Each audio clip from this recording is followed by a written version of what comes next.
the perfect payback plan. Noah had always thought of himself as the clever one. His ex, Valerie? She was too emotional, too clingy, too dramatic for his tastes. So when she caught him texting his coworker flirty messages at 1 a.m., messages he forgot to delete, he told her she was overreacting.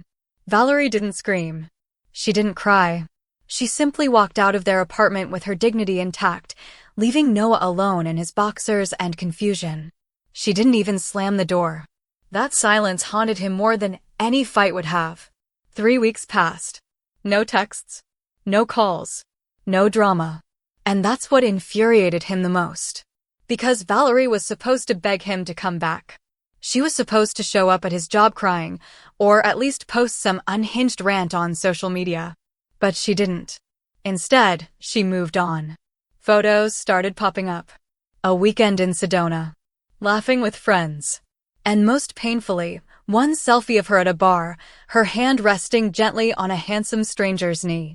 That's when the idea struck Noah like lightning. If she wouldn't break, he'd give her a reason to. Something so humiliating, she'd never show her face again. Something permanent. Noah had 2 days left in Portland before moving cross-country to accept a new tech job in Atlanta. He'd been pushing Valerie to move with him before they broke up. Now it was perfect. One last performance, no consequences. He visited a costume shop out of town, paid in cash, and picked up everything. A sleek wig, fishnet stockings, red heels, and a dress so tight he could barely breathe. He shaved everything: arms, legs, chest. Watched a few tutorials online to get his makeup just right. The final touch? A fake name, Nadia. Thursday night, the same night Valerie's friends met for karaoke at Gillies, he walked in under a long black coat, clutching his purse and script like an amateur actor. Valerie was exactly where he expected her, center table, laughing with friends, a cocktail in hand. "Excuse me, everyone," he shouted, his voice trembling slightly. The music dropped. "I'm Nadia," he said dramatically, pulling off the trench coat. Gasps echoed as he revealed himself in full femme attire. "Valerie made me this way. She loves breaking men, turning them into her playthings. I can't even feel like a man anymore unless I'm dressed like this." He pouted, applied lipstick in front of the stunned crowd, and stormed out with an exaggerated hip sway. In his mind, it was perfect. Cruel, sure, but poetic. People would whisper about Valerie, question her sanity, label her a manipulative freak. No one would want to date her again. And Noah? He disappeared to Atlanta, untouchable. Except that wasn't what happened. The next morning, Noah arrived at his soon-to-be former job to pick up his paperwork and say a few quick goodbyes. The office buzzed with anticipation. Something big was happening. His boss, Mr. Delgado, invited him to join the all-hands meeting in the upstairs lounge. Noah assumed it was to announce his departure. He even prepared a little speech in case they handed him the mic. But when the new regional director walked in, the room went quiet. She was tall, elegant. Her caramel brown curls framed her sharp jawline, and her voice commanded attention. "Good morning. I'm Camille Rivers, your new director of culture and performance." Noah blinked. She looked familiar. Striking, but oddly familiar. After the meeting, as people mingled and sipped their catered lattes, Camille approached him directly. "You're Noah, right?" she said, a sly smile forming on her lips. "We need to talk. Privately." He followed her into a glass-walled office, heart pounding. "I saw your little stunt last night," she said casually, pulling up her phone.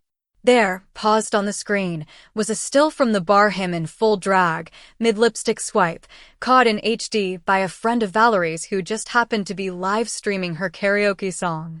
Noah's mouth went dry. "And funny enough," she continued, leaning on the desk, "Valerie is a very dear friend of mine. College roommates. I was just in town visiting her." She tapped the phone screen again. "But I'm not here to judge you. In fact," her eyes glittered with mischief, "I think I have the perfect opportunity for someone like you." Noah frowned. "Excuse me?" Camille folded her arms. "There's been an internal shift. Our company's Atlanta branch has launched a diversity-forward ambassador pilot program. It's meant to test our flexibility and innovation in employee culture. I've been looking for someone brave enough to challenge perceptions. Someone who's flexible. Noah stared at her, not understanding. You've been reassigned, she said, handing him a folder. You'll report to our East Side Inclusion Lab full-time. Starting Monday. Dress code included. He opened the folder with trembling hands. Inside was a formal contract, already signed, assigning him to a 6-month, immersive gender empathy study. It required full presentation as Nadia in the workplace. Consider it a promotion, Camille said with a grin. Or you can walk away, and we'll let your new coworkers in Atlanta see this. She angled her phone toward him again. This time, it wasn't just the lipstick application. It was the whole thing, the dress, the strut, the voice. I didn't mean anything by it, Noah stammered. It was just a joke. I don't actually. Camille tilted her head. Oh, but that's the thing, Noah. You will. She turned his revenge into a new identity. Noah didn't remember leaving the office. He didn't remember the elevator ride, or how he ended up in his car with the contract clutched in his trembling hands. He did remember the feeling, though, like the walls had closed in around him. Like all the air had been sucked out of the world. His brilliant little act of revenge had been turned inside out, repackaged, and served to him with corporate letterhead and a smile. How was this possible? He hadn't signed anything, had he? Noah flipped through the contract again. Near the bottom was a single electronic signature. His. Camille must have intercepted the job transfer system. But how? Valerie. Of course. She must have convinced someone to fast-track his onboarding for the Atlanta job, using the bar video as leverage. It didn't matter how, what mattered was he had no way to undo it. Not unless he wanted to tank his professional reputation permanently. And worse? The contract had a clause, early termination of participation will be considered a resignation with cause and shared across regional affiliates. In short, quitting this program meant he'd never work in their corporate structure again. That weekend, Noah stayed locked in his apartment. He ignored texts, turned his phone off. He tried to reason through it logically. I'll play along for a few days. Smile. Nod. Let them think I'm cooperating. Then, find a way out. He Googled the East Side Inclusion Lab. It looked like some progressive, startup-style satellite office full of beanbags and murals. Great. That meant selfies. Social media. Hashtags. His anxiety spiked. Monday came faster than he wanted it to. When he arrived at the East Side Lab, he was greeted not by a receptionist, but by a sign in shimmering gold vinyl.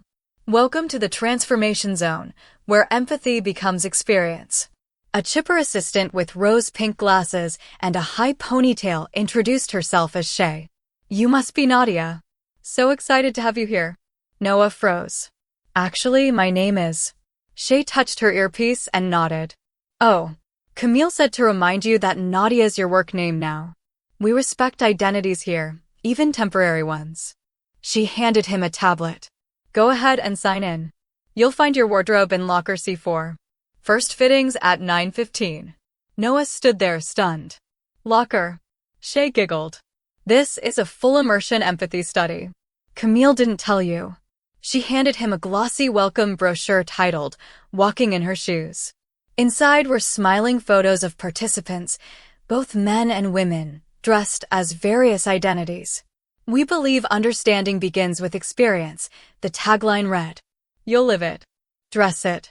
Work it. Inside the locker room, Noah found a zippered garment bag with a tag that said, Nadia, Day 1 look. He unzipped it slowly. Inside hung a fitted blouse, a knee-length pleated skirt, a lacy bralette, shapewear, and, to his horror, a pair of sensible but obviously feminine flats. Not even heels. Flats. And worse, a small box marked, Beginner Makeup Kit with tutorial video.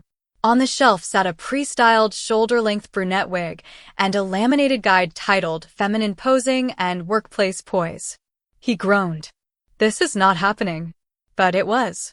And the camera in the corner, helpfully labeled Safe Space Monitor, Live Feed for Coaching Support, ensured that he couldn't simply skip the uniform. By 10 a.m., Nadia was seated at her new desk. Camille strolled by casually, smiling like a cat that had just eaten the world's last canary. "Looking good," she said. Noah said nothing. He could feel the bralette strap biting into his shoulder, the tights itching behind his knees, and the unfamiliar tug of lip gloss every time he pursed his lips. It was humiliating, but he could take it. He had a plan. Over the next week, Noah started collecting small bits of data.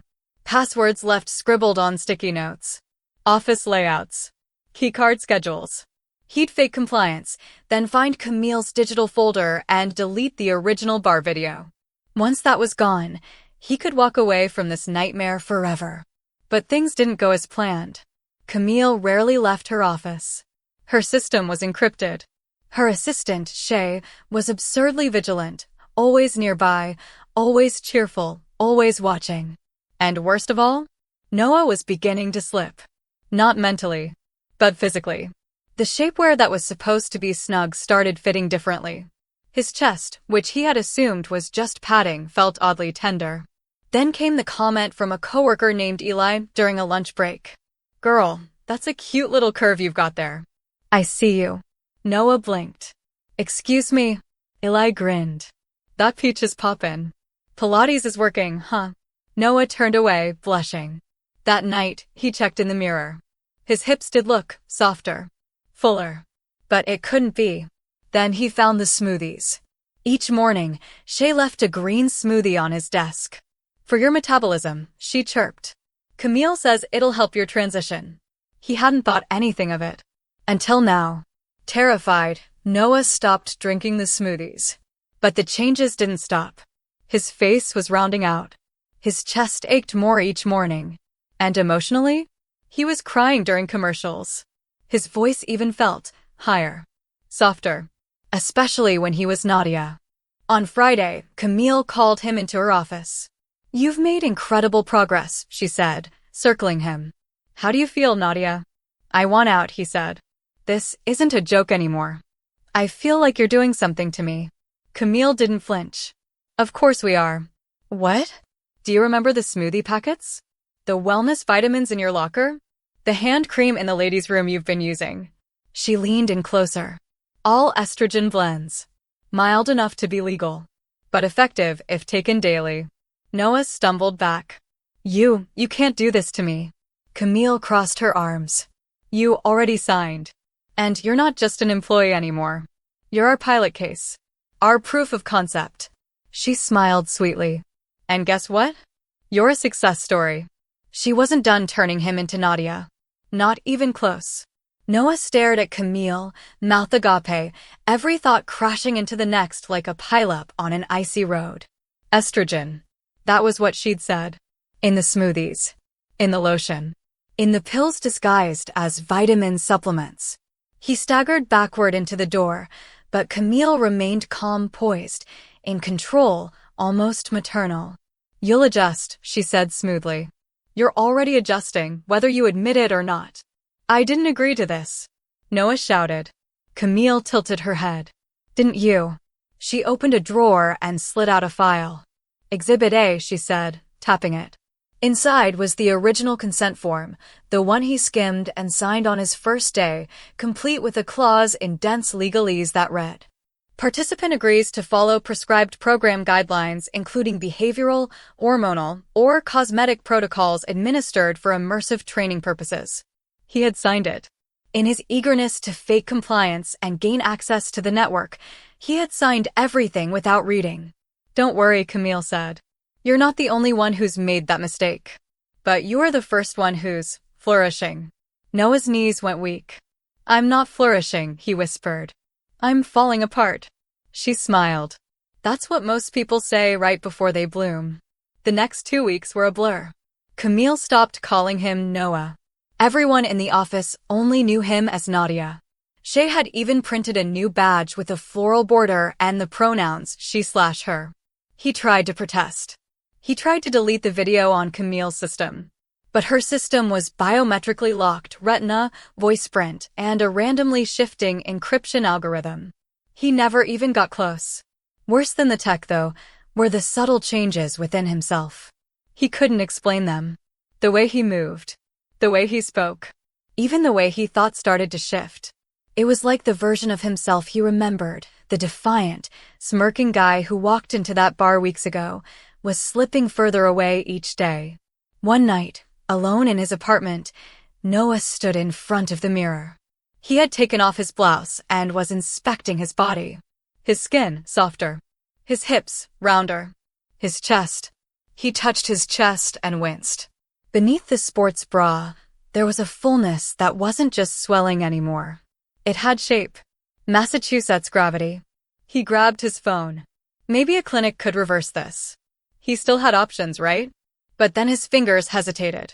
Instead of Googling reverse feminization therapy, he typed, "How to stop breast tenderness on HRT." Then deleted it. Then retyped, "Is it okay to feel confused during transition?" Then stared at the screen. He dropped the phone, backed away from the mirror, and curled up on the floor, arms around his knees, heart racing. The next morning, Camille greeted him like nothing had happened. "Rough night?" she asked casually. He nodded. She slid a small, wrapped package across his desk. Inside was a navy blue business dress. Conservative. Professional. Elegant. It had his exact measurements. "It's time," she said softly. "For what?" "For your public debut." The company's quarterly town hall was being held that Friday in Atlanta, streamed to every regional office. Camille had been selected to present a 10-minute feature on the Transformation Zone pilot program with a special guest. Noah's throat tightened. "You can't mean." She nodded. "Nadia will speak. You'll share your journey. How embracing femininity improved your empathy, your work performance, and your personal life." He stood up. "No. Absolutely not." "Then the original bar footage goes to every branch, plus your old fraternity alumni group, your parents, and a few former dates I pulled from your social media." He sat down. Friday arrived like a freight train. The auditorium was massive, the lights impossibly bright, the cameras pointed like a firing squad.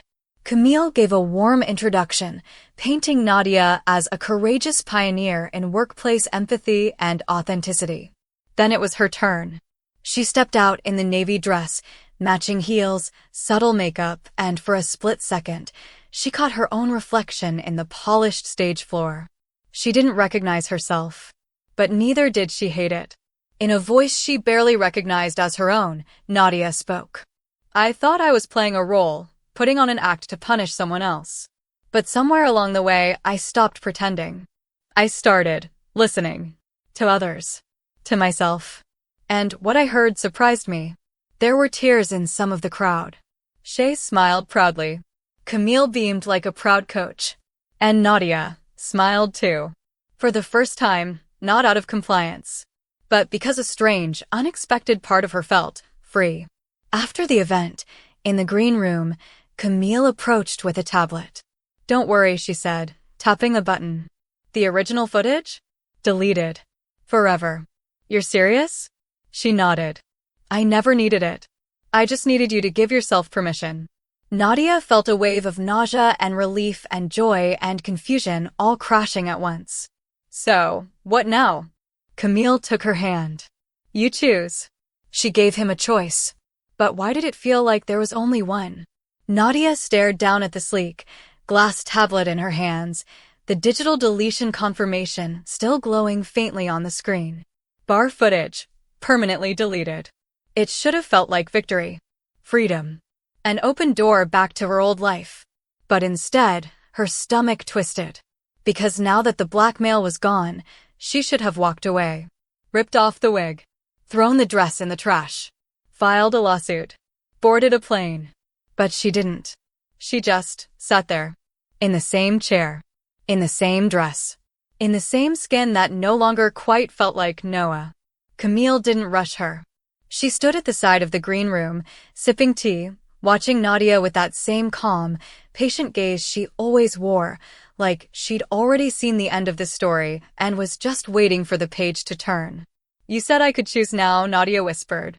Camille nodded. "You can. Then what if I choose to leave?" "Then you leave. Walk out that door, go back to your old name, your old wardrobe, your old everything. I won't stop you." But Camille raised an eyebrow. But Nadia swallowed. But what happens to me? There was a long silence. And Camille's smile shifted, softening into something Nadia hadn't seen before. Empathy. Later that night, Nadia sat on the edge of her bed, staring at two piles of clothes. On the left, a hoodie, jeans, sneakers, and a familiar cologne.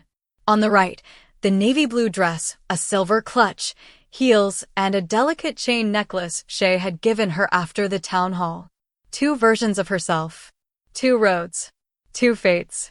She reached for the hoodie, hand trembling, but stopped short. She didn't recognize the weight of her own fingers anymore. They looked slimmer, more graceful. The press-on nails were gone, but her hands still moved with that same flowing rhythm they had learned during the posing workshops.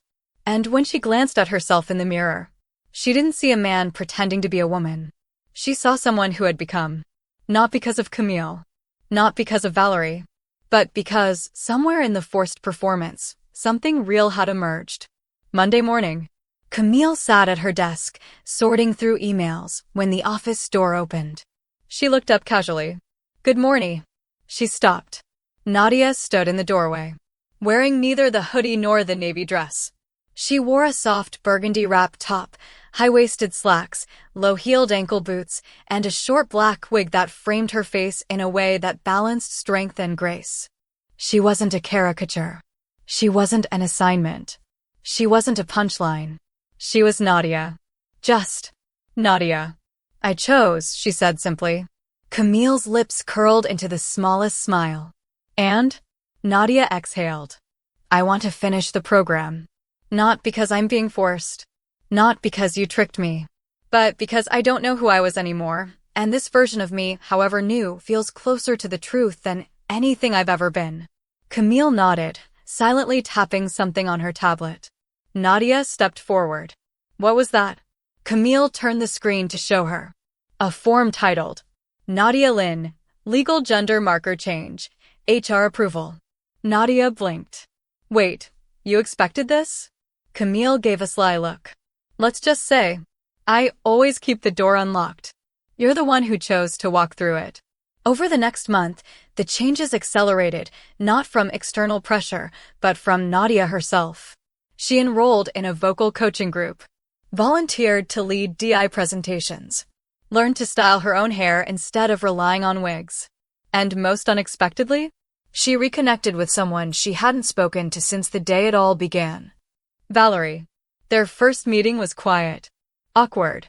They met at the same bar where that incident had taken place, though it was under new ownership now and had replaced the karaoke nights with poetry slams. Nadia ordered a chamomile tea.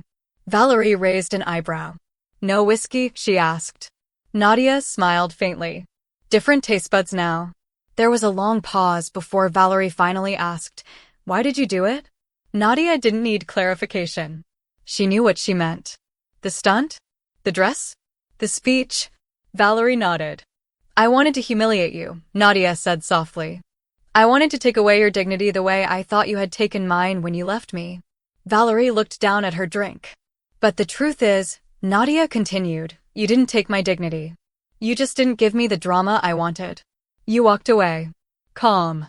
Powerful. And I hated you for that." A pause. "Do you still?" Valerie asked. "No," Nadia whispered. "Now I envy it." Valerie looked up. "And now?" "Now I understand it." They sat in silence, the kind that used to hang between them late at night, after the fighting, when they'd both pretend they were okay. But this time, it wasn't pretending. As they hugged goodbye, Valerie whispered into her ear, "You're braver than you think, Nadia." She walked away into the night. Nadia stood alone, but not lonely. That evening, Camille found a handwritten note left on her desk. "I was never pretending. I just didn't know who I was performing for. Nadia." The final test, could Nadia live her truth outside the lab? 6 months had passed since Nadia first stepped into the East Side Inclusion Lab, trembling in borrowed heels and fake confidence. Now, as she stood backstage at the company's annual national conference, a sprawling event attended by thousands from every branch and streamed live online, her confidence wasn't fake anymore. Her hands were steady. Her voice? Strong. Her hair? Cut into a stylish bob that framed her face exactly the way she liked. She wasn't here to perform anymore. She was here to tell the truth. Ladies and gentlemen, the host announced, please welcome Nadia Lin, Diversity Transformation Fellow and pioneer of the Empathy Pilot Program. A standing ovation followed as Nadia walked on stage in a slate gray power suit and deep maroon blouse. No glitter. No lipstick-stained jokes. No wigs. Just her. The real her. She looked out at the sea of faces and paused, letting silence do its magic. 6 months ago, I walked into a room thinking I had control, that I could flip the script on someone else. But life flipped it back on me in a way I never expected. What started as punishment became possibility. What began as a lie turned into something truer than anything I'd ever lived before. I was a man pretending to be a woman until I wasn't pretending anymore. And today, I don't stand here ashamed of that journey. I stand here proud of who I became because of it. She breathed in and said the line that had been echoing inside her since the night Valerie walked away without saying a word. Dignity doesn't scream. It doesn't beg. It just walks forward. The room erupted, not in awkward applause, but thunderous, sustained celebration. Camille wiped a tear from the front row. Shay held up her phone, capturing every second. Later that night, back at her apartment, Nadia opened the email she had been avoiding for days. Subject line: Job offer, NYC Diversity Director role. It was real. Full-time. Permanent. 6-figure salary. A team of her own. A relocation package. Everything she once dreamed of now offered to her not as Noah, but as Nadia. At the bottom of the email was one short line. We saw your speech. We want that heart at our table. She didn't hesitate. She clicked accept. Before leaving for New York, Nadia had one final meeting with Camille. It wasn't in an office or even at the company. They met at a park cafe under the warm spring sun. You gave me hell, Nadia said, smiling into her latte. I gave you a mirror, Camille replied. And a door. You're the one who walked through it. Nadia reached into her purse and handed Camille an envelope. Inside was a photo, the one taken during the town hall, with Nadia mid-speech, smiling like the world had finally stopped spinning. I want this framed, Nadia said. In your office. As a reminder of what you created. Camille raised an eyebrow. I didn't create you. Nadia smiled. I know. I just finally stopped running long enough to meet myself. They hugged, not as boss and employee, but as women who understood what it meant to fight to be seen. Cityscape at dusk 1 year later. Nadia stood on a rooftop in Manhattan, watching the skyline shift into night. She was no longer the pilot. She was the architect, building programs across Fortune 500 companies to foster real, lasting change. Not just in gender identity, but in empathy, respect, and self-worth. Valerie had visited her once in New York. They laughed. They cried.